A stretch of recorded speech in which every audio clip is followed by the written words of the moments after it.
Hello, my name is Dan Dyck, back with another episode of Tales from the Mennonite Heritage Archives, a show about people, places, and events from Mennonite history. Thanks for tuning in. Today we're shining the tale spotlight on Jacob Klaassen and his journals about life on the Canadian prairies. Jacob arrived in Canada from Oklahoma in 1918. Prior to coming to Canada, he had been part of a group that split off from the trek to Central Asia and migrated to the USA. We covered that story in a few previous episodes.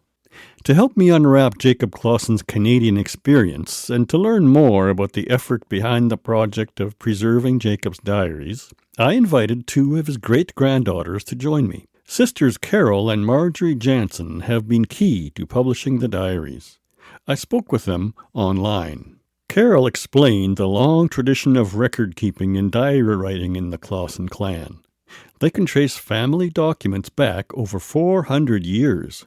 We did a little bit of digging, and the earliest date that we've been able to find is 1598. That's the birth date of a Baron Klassen, who would be our sixth great-grandfather. The family register was begun by Jacob, our great-grandfather, by his grandfather, and was at least initially passed down from elder son to eldest son. Later on, early deaths, the occasional disinterest changed the path a bit, but either way, there's always been someone to carry it on. So at least one person from each generation has made a concerted effort to preserve the family history and to make it available to future family members. It seems the Klassen clan have been history buffs for a long time.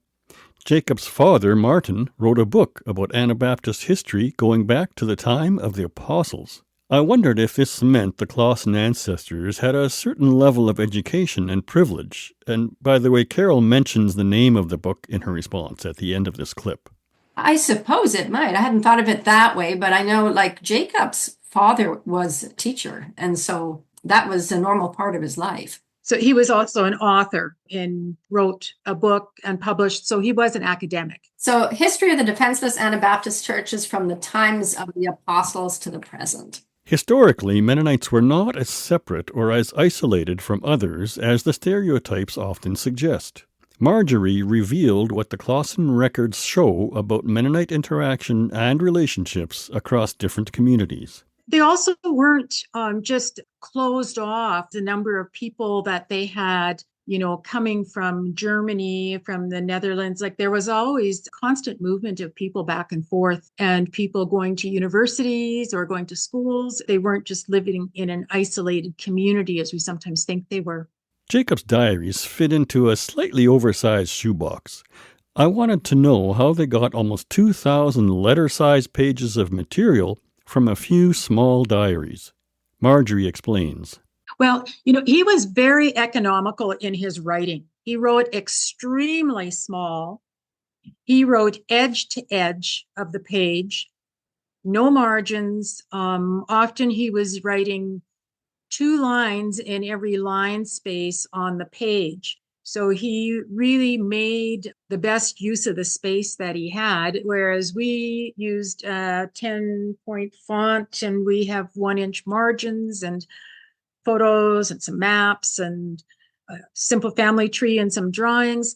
So that added to it. But the main difference was that he was very economical in his use of space, very tiny writing.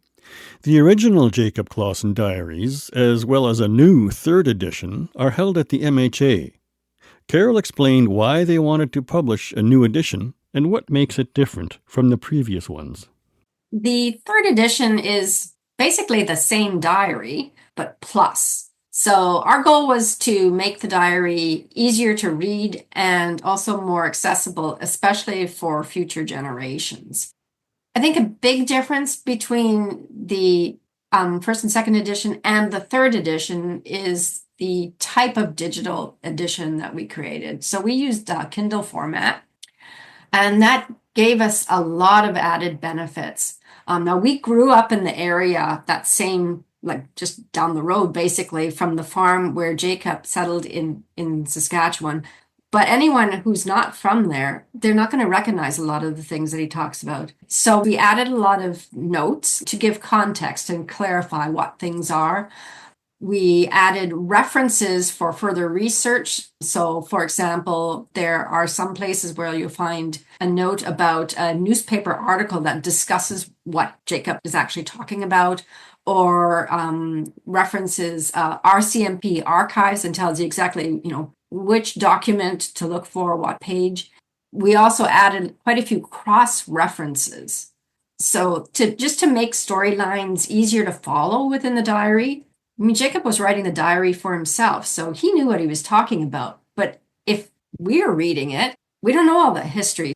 There are a lot of locations that are no longer known. So there were so many country schools. Every couple miles there was a country school. Those schools don't exist anymore. We added in GPS coordinates, so you can look up where these places actually were. Those references in the Kindle one, you just tap it and it'll take you to the other part, the cross-reference part of the diary. You tap it and it'll take you to a map and zero in on the GPS location. So those sorts of things are really great with the digital edition. And of course, it weighs a lot less. It's searchable, resizable, so the font, you can make it bigger or smaller, reflowable, so your text is never going to flow off the edge of your screen. And you can even pick what font you find easiest to read, so it's very user-friendly. Plus, you can add bookmarks, highlights, and notes to your own copy of the digital edition. Having worked so closely on 3 editions of the diaries must have helped them know what kind of man Jacob was. Marjorie elaborates. Jacob was a very determined man. He went through some really difficult times. He had a lot of experiences in his life. He lived in a lot of places. And he just kept on going. And throughout it all, we noticed that he's constantly giving God thanks for what is happening. Jacob eventually settled in the Laird, Saskatchewan area. Jacob was a farmer, a church minister, and, for a significant part of his life, a single parent. Marjorie reflected on how his diary records and responds to the challenges in his life. His wife died in 1908.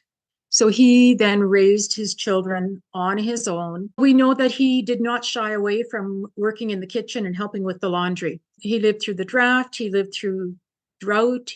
They lived in, I guess, what we would call poverty. I'm not sure if they considered it poverty. He was quite self-assured, but he was also very sensitive to others. He frequently talks about how he feels about things that were happening in meetings. So he will agonize over disagreements, then make comments like, I'll gladly submit and give in to what the overall agreement is, as long as it doesn't cause the church to suffer. He would give in, even if he didn't agree with it. If it was for the greater good, he would go with it. So he could always see the larger picture. Through all of that, he relied a lot on his faith and on prayer. His diaries meticulously report a lot of rather ordinary farming activities and weather details. Carole comments on what we can learn from this kind of record-keeping. I was looking at his father's diary earlier. They're written very, very differently. He doesn't talk about the weather much at all. That wasn't what was important to him. Jacob's diaries, he documents the weather and what was planted when and everything very, very diligently. So to me, at least, it appears that Jacob took very much of a scientific approach to farming. He could observe what worked and what didn't, compare things year over year. We also know from his diary that he consulted with experts from the experimental farm that would be at that time the Dominion Experimental Farm near Rostern, tested different breeds of animals and varieties of plants and trees. And even after he passed the farming on to his sons, he still continued in the same vein with his garden and orchard, often trying new things. For me, at least, that's what I find interesting is he was really passionate about his farming. Jacob mentions in passing some big events like the end of World War I and the Winnipeg General Strike in 1919. I wondered why these major events got so little attention in his diary. Carole offered an important reminder. We have to remember that Jacob wrote his diary for himself. he documented what was important to him, and what impacted his life, right? So while he was clearly aware of those events, he only wrote about them so much as they were a part of his life. The strike, the biggest concern was, are the trains running? Can we deliver product and get product? That sort of thing. It's a diary, right? He wasn't writing a book for us to read in future generations. Born in Imperial Russia, Jacob lived in Central Asia, the USA, and then Canada. Marjorie says he didn't spill much ink lamenting what might have been in any of the places he lived. He starts writing this diary in 1919 when he and his sons moved to Saskatchewan from Oklahoma. And they made that move because his oldest son had been called up to the draft. He would talk about how hot it was in Oklahoma. He felt it was too hot and he would like to move someplace cooler. The move didn't seem that out of place for him. He missed Oklahoma, but he didn't dwell on it. I mean, he bought his farm in Saskatchewan. He bought it on credit, which really went against him, and that bothered him a lot. He did write about that. Yeah, he day by day, just one foot in front of the other, and he took what life dealt him. I wondered why the sisters had put in so much work to preserve and share Jacob's extensive diaries.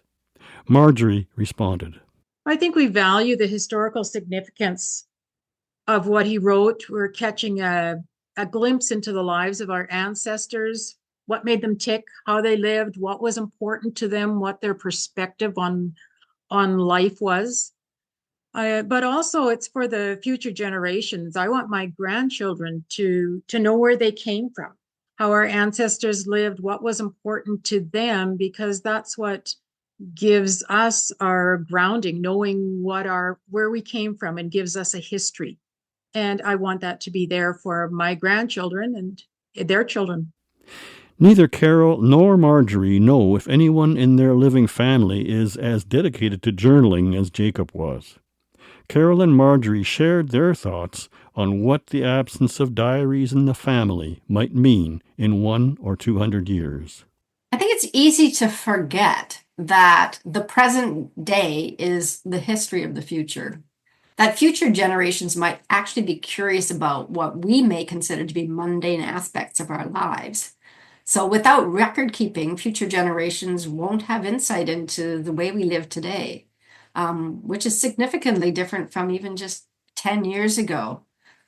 So the insights that we are getting from Jacob's diary, from Martin's diary, and all those other ones from days gone by, we are not passing that on to future generations. And that's quite a loss, really, when you think about it. I think that we are really blessed to have a history like we do that has been written down and shared. In the work that I've done over the years, I've realized how few people have that. I consider it quite a privilege to have all this information and to be able to get to know our ancestors the way that we can. I was speaking with Carole and Marjorie Jantzen, two sisters who have made it their mission to keep their great-grandfather's story alive through nearly 2,000 published pages of his diaries. You can access the Jacob Klaassen diaries at the MHA and see some photos of the collection at mharchives.ca. Hello, I'm Conrad Stace, the archivist at the Mennonite Heritage Archives. Your donations help preserve and share stories like the one you just heard. To send a gift, visit our website at mharchives.ca and click on Support, or give us a call at 204-560-1998. Thanks also to our partners, Canadian Mennonite University, the Centre for Transnational Mennonite Studies, Mennonite Church Canada, and Golden West Radio. Thanks to sisters Carole and Marjorie Jantzen and so many others who care for and preserve their family histories. In an upcoming episode, I'll take you on a behind-the-scenes tour of the Mennonite Heritage Archives with archivist Conrad Stace. He'll take me into the cavernous storage vault, we'll open some boxes, and drop names of authors, filmmakers, and others who have used the MHA for their projects. Thanks to the Tales team of Conrad Stace, Gray Munra, and Kaylee Dyck for their work on the program. Tales from the Mennonite Heritage Archives will be back soon with more stories about people, places, and events from Mennonite history. Thanks for listening.